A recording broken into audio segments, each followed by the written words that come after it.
2021-এ কুচবিহার দক্ষিণ এবং কুচবিহার উত্তর যে দুটো বিধানসভা ছিল ভারতীয় জনতা পার্টির প্রতিনিধিরা জিতেছিল।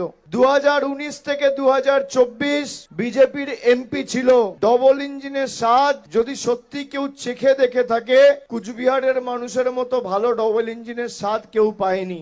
যারা দীর্ঘ 12 বছর কেন্দ্রের সরকারে ক্ষমতায়, আমি খালি অমিত শাহর দেওয়া কিছু প্রতিশ্রুতি কুচবিহারবাসীকে স্মরণ করিয়ে দিচ্ছি।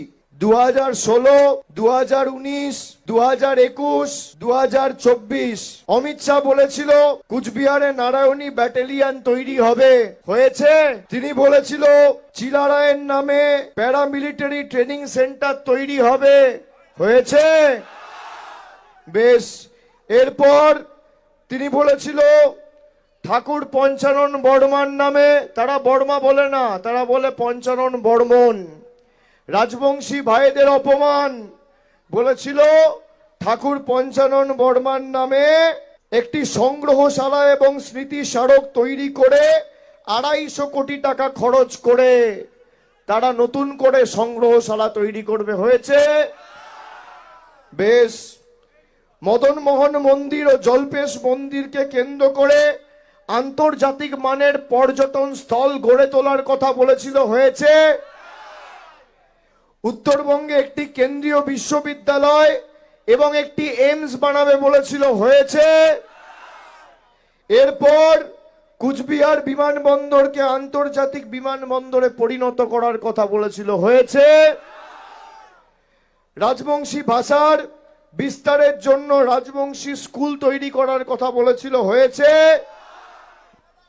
বলেছিল রাজবংশী ভাষাকে অষ্টম তপশিলে অন্তর্ভুক্ত করবে, হয়েছে। একটা প্রতিশ্রুতিও পূরণ করেনি, একটা প্রতিশ্রুতি পূরণ করেনি। এবার আমি আপনাদের জিজ্ঞেস করতে চাই, আজকে যেভাবে 5 বছর ধরে কখনো নোটবন্দি, কখনো এসআইআর, কখনো লকডাউন, কখনো গ্যাস সিলিন্ডারের নামে গরিব মানুষকে লাইনে দাঁড় করিয়েছে, এর জবাব কুচবিহারবাসী আগামী দিন নেবে কিনা, নেবেন কিনা? আমি কুচবিহারে জানুয়ারিতে এসছি, ফেব্রুয়ারিতে এসছি, মার্চে এসছি, আবার এপ্রিলে এসছি।